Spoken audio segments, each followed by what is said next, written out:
Hello, everybody. Um, this is Mike from Mike Makes Stuff, and showing you where I'm progressing along on this historical mace build that I've been working on. I just thought last night I was working with a new type of epoxy glue that I'm unfamiliar with, so I thought I'd put in some of the original spikes up on the crown. But before I get started, I thought I'd show off the fact of the wood itself, which I find truly beautiful. That ball is made out of white oak or silver oak, depending on how you want to identify the particular tree it came from. But some of these swirls and patterns and burls and whatnot that they have in it, I find truly interesting. These cracks, even though I had dried this particular piece for well over a year, it still ended up checking a few times during the process, which I used some homemade grout to fill in those gaps. I've done this before on walking sticks and whatnot that I make. And the grout is just simplicity itself. Really good carpenter's glue mixed in this particular case with fine powdered walnut that I use a rasp to take off a board of walnut that I have, and I save the sawdust. That's very powdery fine. Mix it all together with glue, and you can putty that in there. The thicker it is, the longer it'll take to dry, and it's often will sag, and you might have to do it a couple times. But in any event, you end up with a really good material in there that is just as strong almost as the wood itself. Of course, this would fracture and chip if you were to use a point or a knife or whatever to gouge at it, but it's practically as strong as the wood itself. So yeah, I just thought I'd give you a little guided tour of the piece of wood that I'm working on. And last night I did these spikes on my own down here because I wasn't sure about the process of getting them all in there. Most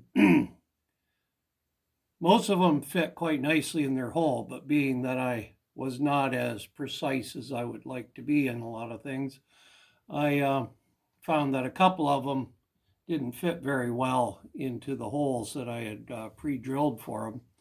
So I ended up, it was so close though that they would go. And you may notice, I don't know if the camera picks it up, but the end of this spike is kind of denuded of its bluing that I used on it, because I had to put a block of oak on it and then hit that with quite a powerful hammer to drive it down in. And the epoxy is already in there, so they went in, they seated just fine. I'm quite pleased with how it all worked out. This particular epoxy takes quite some time to cure, but it is reputed to be one of the stronger end products that you can have out there. In any event, I was going to work on a few of these spikes along the equator. The finale one is quite large, and it is definitely similar to this one. This is actually the longest of the whole bunch, and I thought that for the finale at the top, I would use the very longest one. And then these other ones will be inserted one at a time around the equator.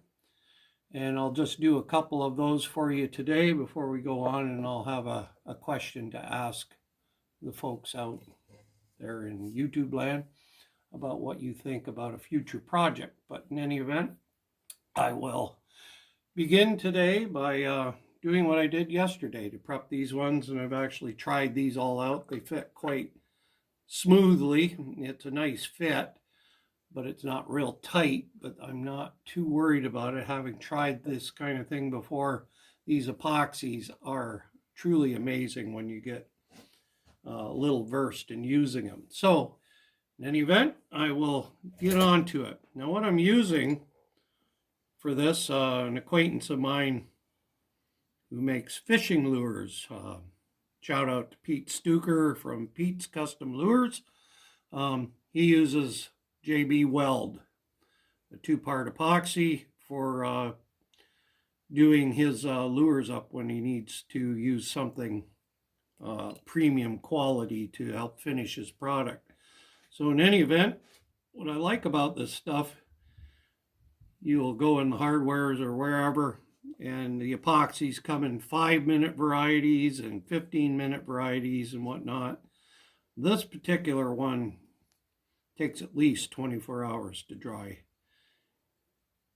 And even then, it's still a day or two before it's truly cured and strong. And reading the package, they claim that it has a shearing strength of like 5,500 pounds, which I consider very strong. So in any event, what I'm going to do right now, being that it's already trying to come out of my tube, is start the process. I have a clean, dry surface, nice piece of marble. That's part of some other projects I do.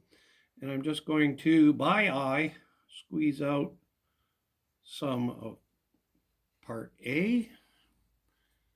Try and get the cap back on, which isn't working out too well, but that's okay. Get it on before I have a great big... I had a bunch of it leak out while I wasn't looking last night, and I'm trying not to let that happen a second time. So in any event,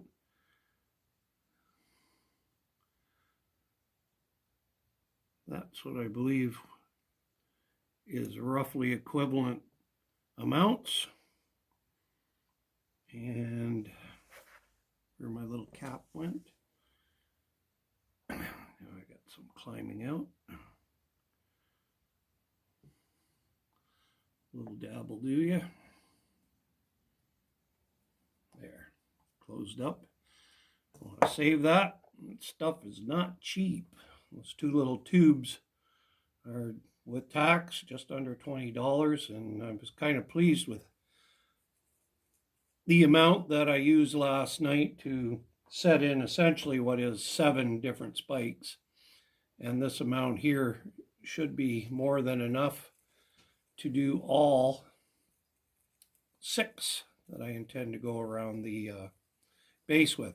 And the other thing that's really good about this is that it's not setting up. If you're using 5-minute epoxy, you better have your ducks in order and get her done, and get her done fast, because it's going to turn rock hard. This one would allow me to work at it for probably several hours and not have to worry about it seizing up on me and me having to break out another tube.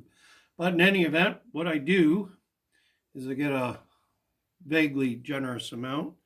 I have some leftover black on there that hasn't been mixed, and I'd rather not use improper glue in my process. So get that in there and mixed up. Okay. I don't need a ton, but I need enough. So in any event, there's a little bit there, and I go in to my hole and I spread it as evenly as possible around the walls. I'm trying to get it to permeate into the wood grain so that it will anchor well there.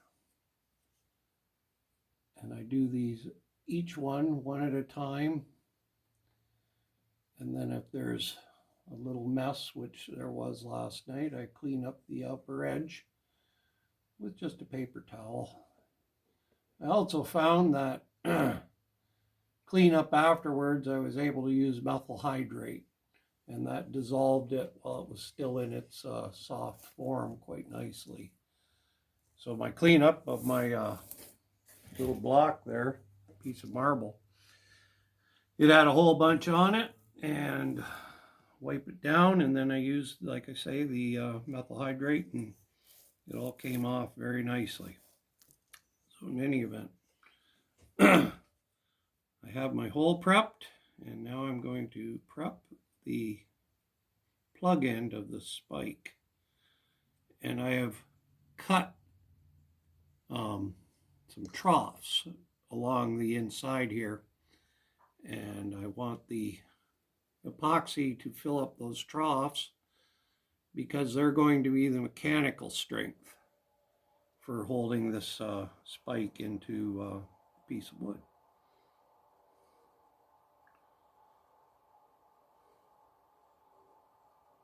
Use enough.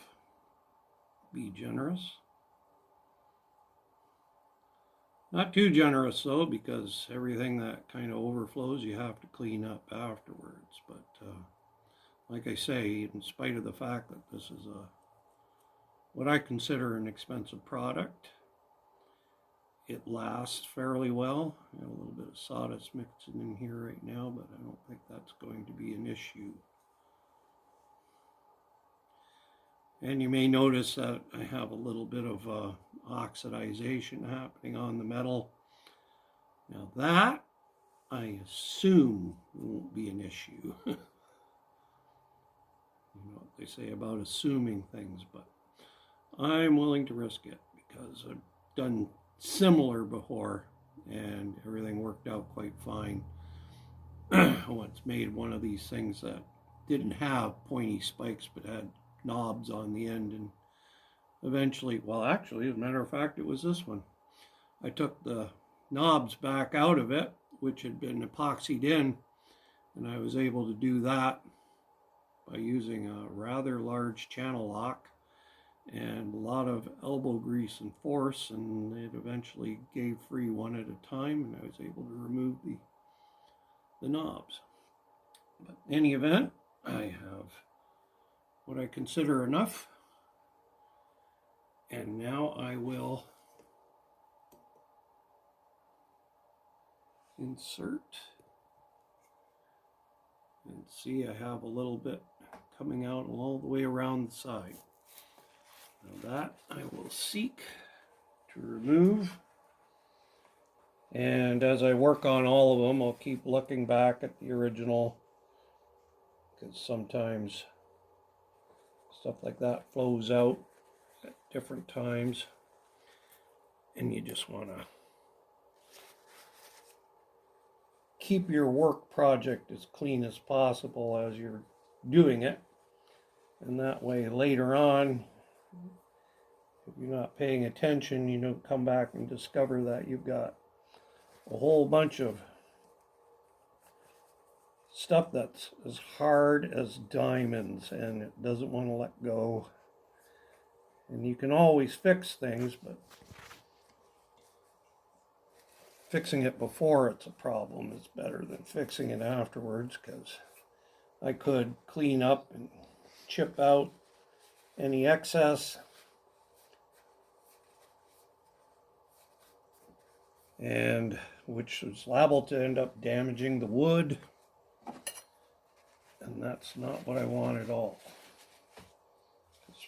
For me, mostly it's about the beauty of the wood. And these